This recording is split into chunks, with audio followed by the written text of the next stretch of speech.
पास सूचना पहुंच गई, माँ जगजननी के पास खबर पहुंची कि पार्वती, तुम्हारी जो बड़ी बहन है गंगा, वो गंगा शंकर की आराधना कर रही है और उसकी आराधना करने का जो तरीका है बिल्कुल तुम्हारे जैसा है। तुम जैसे आराधना कर रही हो वैसे ही गंगा आराधना कर रही है। अच्छा, पार्वती जी ने विचार करा कि शिव जी या तो मुझे अर्धांगिनी बनाएंगे या गंगा को अर्धांगिनी बनाएंगे, अब दोनों का तब बड़ा, तो करा क्या जाए।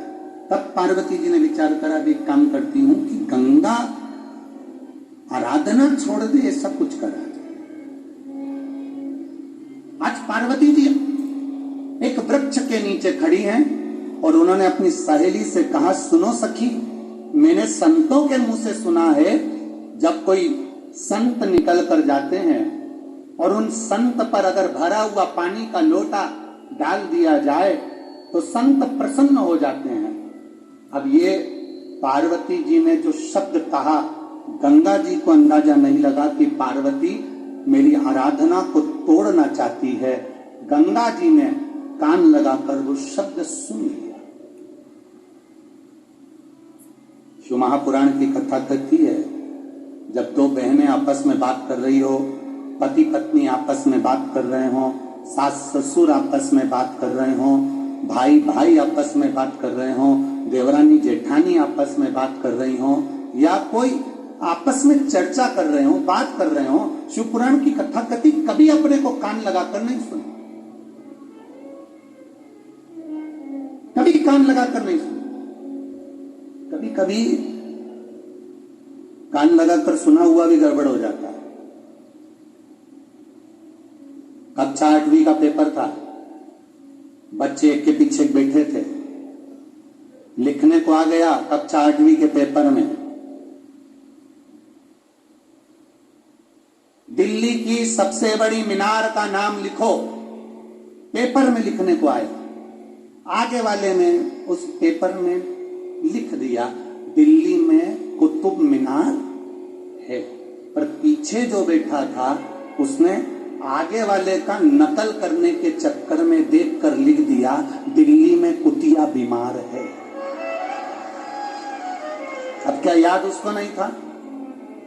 याद तो उसको भी था, उसके भी स्मरण में था कि दिल्ली में बड़ी मीनार कुतुब मीनार है, पर आगे वाले का देखने के चक्कर में गड़बड़ हो गया। कभी कभी हम जब कान लगाकर सुनते हैं तो गड़बड़ हो जाता है। ये तो पार्वती मैया ने अपनी सखी से, सहेली से एक हास्य व्यंग में कहा था कि संत पर पानी डाल दिया जाए तो वो प्रसन्न होकर वर दे देते हैं, और गंगा ने उसको धारण कर लिया और संतों की टोली जब निकल कर गई, गंगा मैया ने एक लोटा जल भरकर संत पर फेंका। जैसे ही संतों पर फेंका, संतों ने क्रोध कर दिया, और क्रोध कर कर संत बस क्रोध करे, और क्रोध कर कर संतों ने शाप दे दिया, हे गंगा, तो हिमालय राज की बेटी होकर, बड़ी पुत्री होकर तूने हम संतों का अपमान करा है गंगा।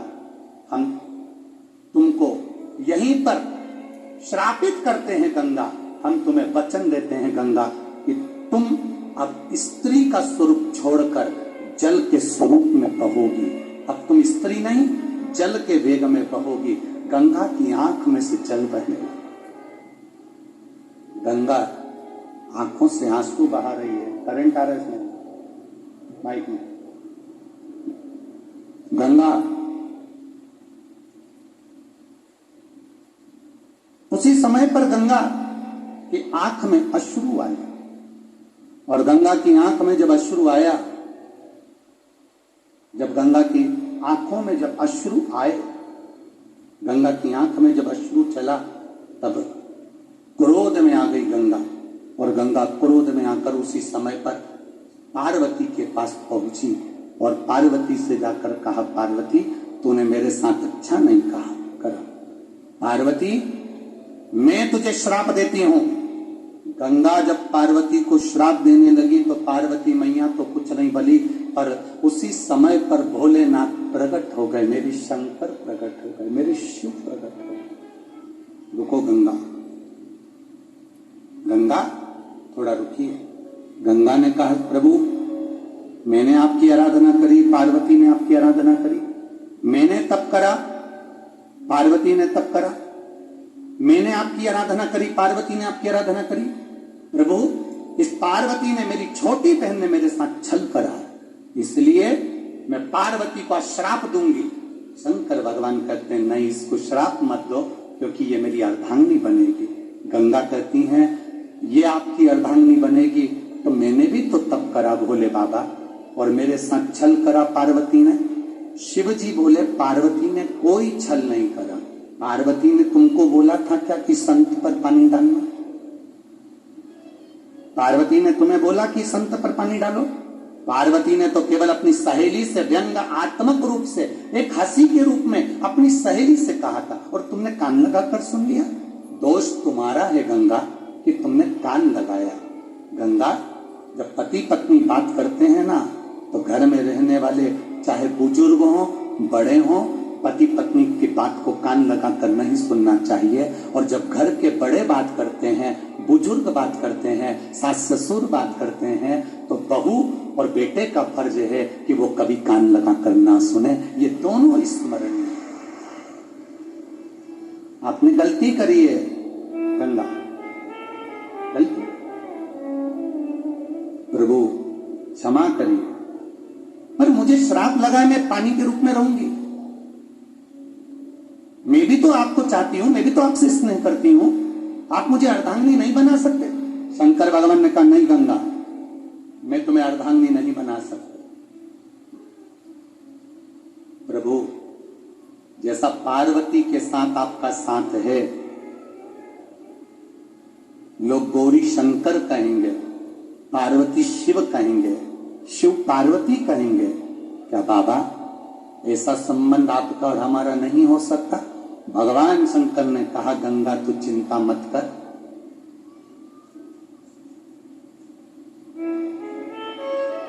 मेरा तेज शिव महापुराण की कथा का वर्णन है। मेरा तेज स्वयं अग्निदेव सूर्यदेव की साक्षी में तुम्हारे जल में ला कर देंगे। पार्वती माता के गर्भ से संतान नहीं गंगा, जब मेरा तेज तेरे जल में पहुंचेगा, उस जल से मेरे 6 पुत्र जन्म लेंगे, जिसका नाम षडानंद कार्तिकेय होगा। प्रभु, अर्धांगिनी तो आपकी पार्वती है, और आपके बच्चों को जन्म देने वाली, आपके बच्चों को प्रकट करने वाली मैं रहूंगी। गंगा प्रसन्न हो, प्रसन्न। आज मेरे भोले बाबा का तेज मुझ में आएगा और मैं बच्चों को जन्म दूंगी, शंकर भगवान के पुत्रों को जन्म दूंगी। प्रभु, पर मैं आपकी अर्धांगिनी नहीं। शिव जी कहते हैं गंगा चिंता मत कर, संसार का मनुष्य मेरा एक नाम है हर, क्योंकि मैं दुनिया के कष्ट को हरता हूं। मेरा एक नाम है हर, मैं दुनिया के दुख को हरता हूं, मैं दुनिया के कष्ट को हरता हूं। दुनिया का कोई व्यक्ति कहीं पर भी बैठकर हर हर गंगे जब कहेगा, तो उसने कोटि पुण्य कमा लिए होंगे, ऐसा फल उसको प्राप्त होगा। एक बार आप भी जरा सावन के महीने में, पहले तो हम आशीष तिवारी जी को धन्यवाद दे दें कि वो गंगा मैया को हरिद्वार से लेकर राजगढ़ तक लाए, उसके लिए एक बार जोरदार ताली। बहुत बहुत साधुवाद, बहुत बहुत साधुवाद। और पूरे राजगढ़ की माताओं को यह सौभाग्य प्राप्त हुआ कि कलश यात्रा में, कलश में गंगा जल, और वो गंगा जल आप देवादिदेव महादेव को चढ़ाई। ये पूरे राजगढ़ को सौभाग्य प्राप्त हुआ। बहुत बहुत साधुवाद महाराज, बहुत बहुत साधुवाद। तो एक बार बड़े भाव से बोलिए हार हार गंगे। ये गंगा और हर का संबंध है हमारा, क्योंकि देवादिदेव महादेव ने अपना तेज गंगा महारानी को दिया। गंगा जी की जल की धार से अब देखिए, माता पार्वती जी के तन से तो उपटन से केवल एक पुत्र हुए। क्या नाम था उनका? जम के बोले जरा। गणेश। कोई पूछ रहा था पार्वती जी कौन सा उपटन लगाती थी, तो हमने पूछा क्यों? नहीं, हम पूछ रहे हैं वो बेसन मिला के लगाती थी ये आटा वाला लगाती थी। अब एक बात अच्छे से सुन लो, पार्वती जी ना तो बेसन का उपटन लगाती थी, ना आटे का उपटन लगाती थी, ना चंदन का उपटन लगाती थी। माता पार्वती जी तो जो गाय होती है, गाय का जो गोबर होता है, उस गोबर का उपटन माता पार्वती जी अपने तन पर लगाती है। गाय के गोबर का उपटन माता पार्वती जी ने अपने शरीर पर लगाया। इसलिए पार्वती जी के तन से जो गोबर को उतारा गया, गाय के गोबर का जो उपटन उतारा गया, उसका जो पुतला बना, उसको गोबर गणेश कहा गया। कौन सा गणेश है?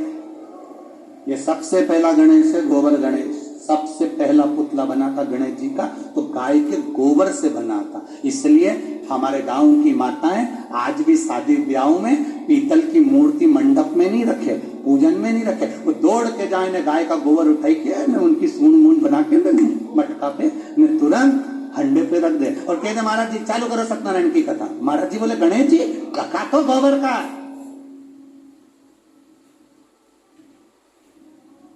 गोबर का गणेश रख दिया।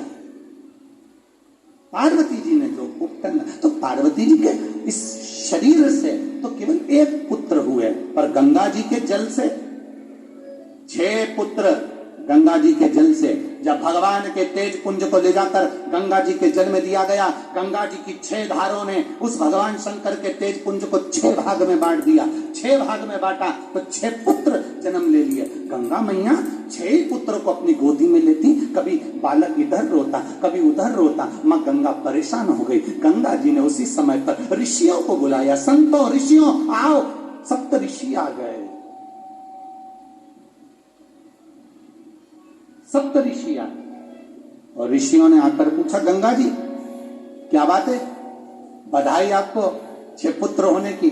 गंगा मैया के पुत्र होने की तो बधाई जाने दो, परंतु इन 6 को संभालूं कैसे, अकेली, और औलाद कितनी? बोलो बोलो जम के बोलो जरा। 6, अब करूं तो करूं क्या?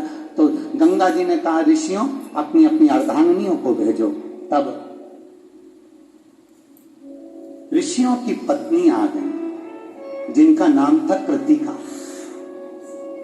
उन्होंने गंगा जी के 6 पुत्र को, 7 ऋषियों की पत्नी कृतिकाओं ने गंगा जी की 6 पुत्रों को पालना प्रारंभ करा, बड़ा करना प्रारंभ करा। पर 6 पुत्र की आदत ऐसी थी कि रोए तो एक साथ, दूध पिए तो एक साथ, और जब बिलक बिलक कर रोना चालू करें तो एक साथ, भूख लगे तो एक साथ।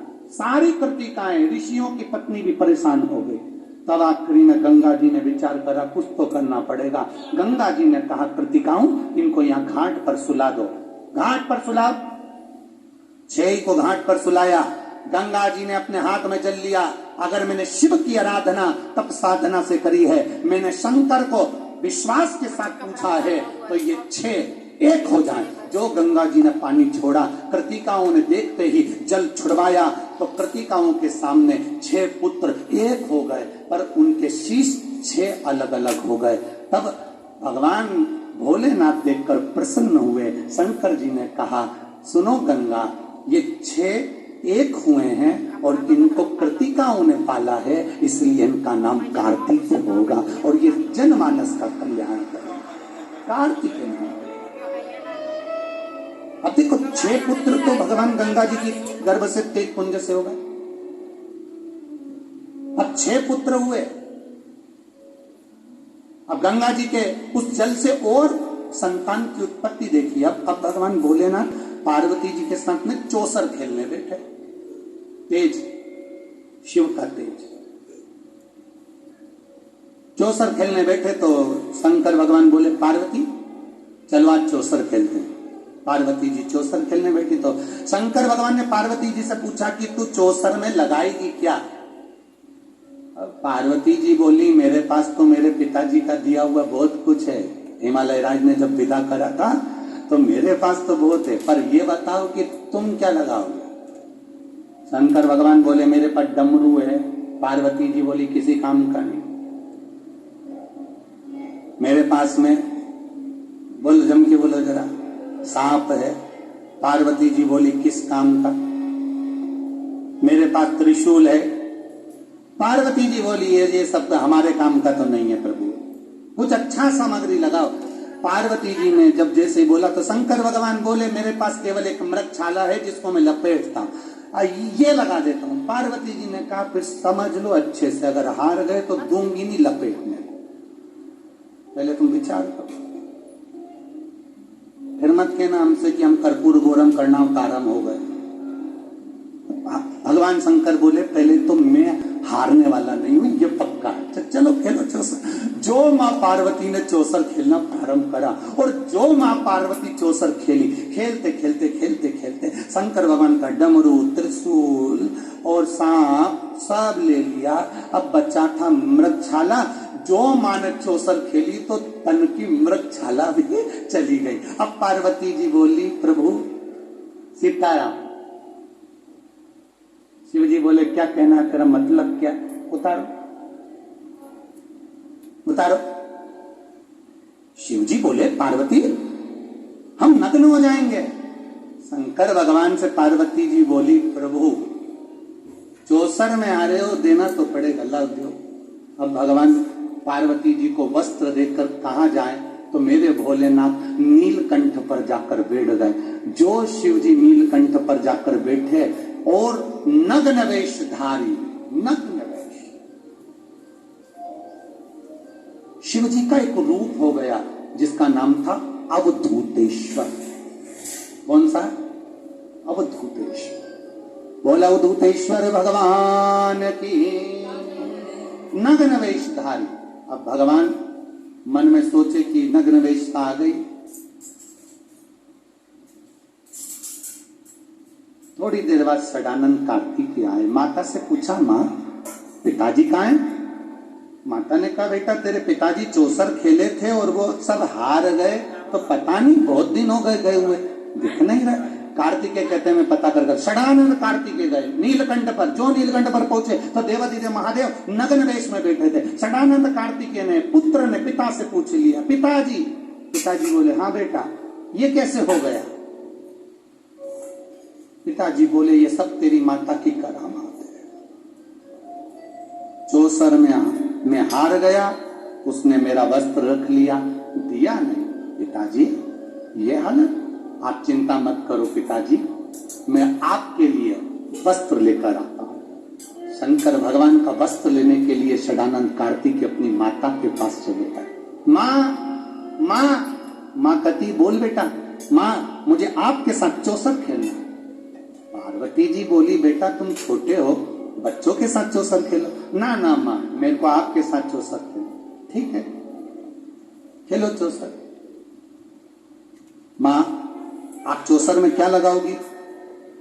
सदानंद कार्तिकेय ने कहा अपनी माँ से, तो माँ कहती है बेटा केवल दुनिया में केवल एक माँ ही तो ऐसी है जो सबसे जीतना चाहती है पर अपने बच्चों से हारना चाहती है। केवल एक माँ। माँ कभी अपने बच्चों से नहीं जीतती, माँ अपने बच्चे के आगे हारती है, बच्चों से नहीं जीतती। माँ आप क्या लगाओगी? क्या चाहिए तो चलो। पिताजी जो मृगछाला छोड़ कर गए हैं वो मृगछाला दे सकती हो? माँ ने कहा ठीक है लगा दूंगी। अब माँ ने जान कर हार कर सदानंद कार्तिकेय को वो मृगशाला दी। भोलेनाथ जी मृगशाला बांध कर बैठे तो शंकर भगवान घर आने से पहले माँ गंगा के जल में स्नान करने बैठ गए। गंगा के जल में जो स्नान करा तो शंकर भगवान के तेज पुंज से जो भस्म लगी थी उस भस्म में से उसी समय पर भस्म के 5 हिस्से गंगा के जल में बहकर जाने लगे, जिससे 5 कन्याओं का जन्म हो गया।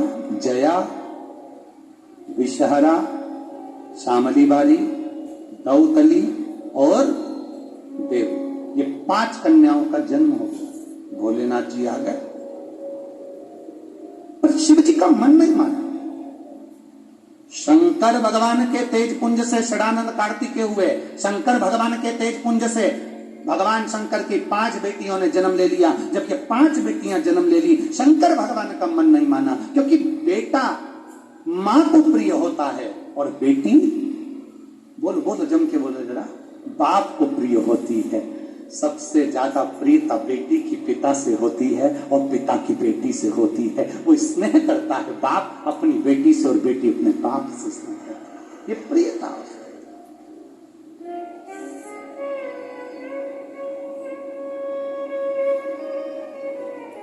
एक निवेदन आप सबसे करना चाहेंगे, रक्षाबंधन का त्योहार आए, कितना भी झगड़ा हो तुम्हारा, कितना आपस में चाहे तुम्हारी बोल चाल नहीं हो, तो भी निवेदन है अपने घर की बहन बेटी को, अपने घर की बेटियों को, बुआ को, जीजी को प्रयास करना।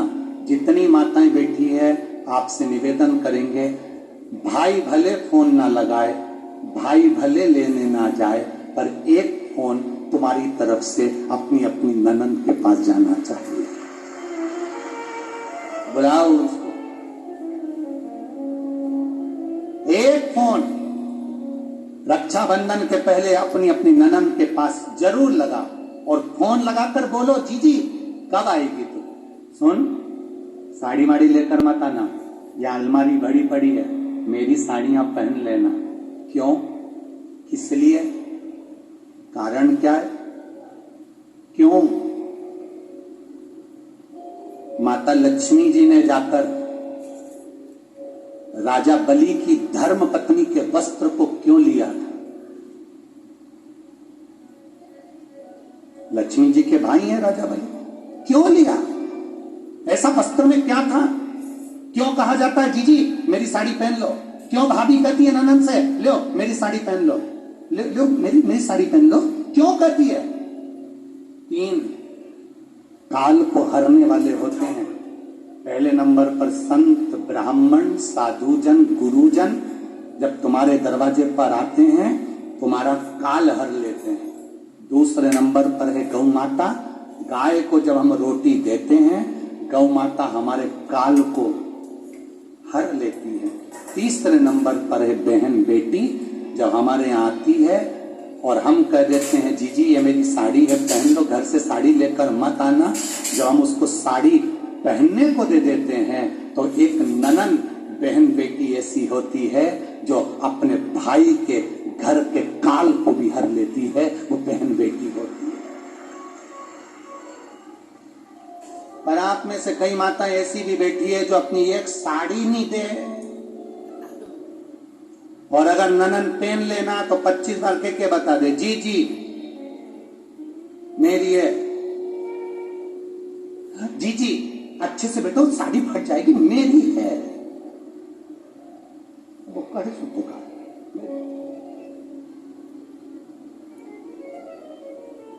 करो तैयारी राजगढ़ वालों, अपने अपनी नंदों को, अपनी अपनी बेटी को रक्षाबंधन से पहले एक फोन लगाकर कहना जीजी तेरी याद आ रही है, आजा जरा जल्दी आना, 2 दिन पहले आना, अपने बच्चों को लेकर आना और हमारे घर का भंडार भर कर जाना। तेरे आने से हमारा भंडार भरा है, तेरे आने से हमारा भंडार।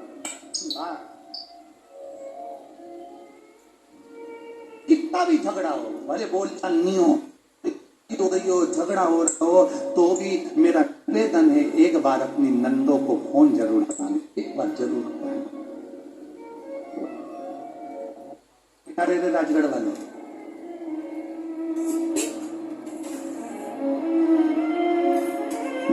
जल्दी बोलो, दोनों हाथ हिलाकर, पक्का पक्का, बस बहुत जोरदार, हर हर। कितना भी झगड़ा हो, कितनी भी लड़ाई हो, कितना भी, और जितने लोग आस्था चैनल पर कथा सुन रहे हैं, जितने लोग फेसबुक यूट्यूब पर सुन रहे हैं, हमारे सनातन धर्म का त्योहार है रक्षाबंधन का त्योहार।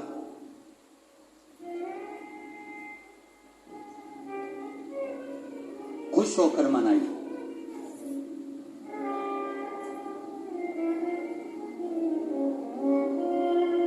हमारे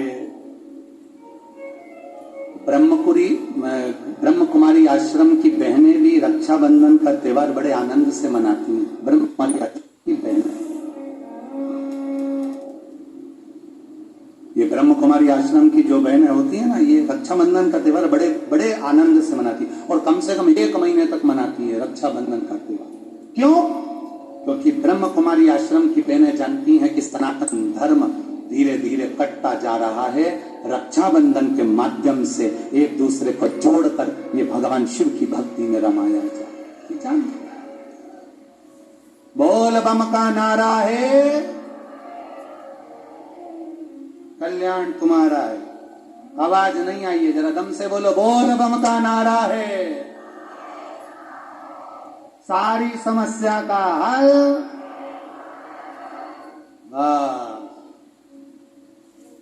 कलकत्ता कितनी बजे होगी? सवेरे 9 बजे। कल जब मेहमान जाते हैं तो अपने घर के बच्चों को 500 का लिफाफा दे जाते हैं। कल शिव पुराण जाएगी तो मेरा भोले बाबा भी जो आएगा उसको चुपचाप से चला जाएगा। वो मुसीबत है, वो घड़ी।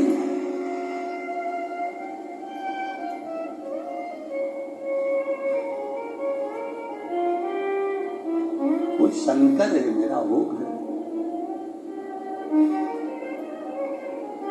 अरे मैंने तेरे ही भरोसे बाबा, तेरे ही भरोसे हवा भी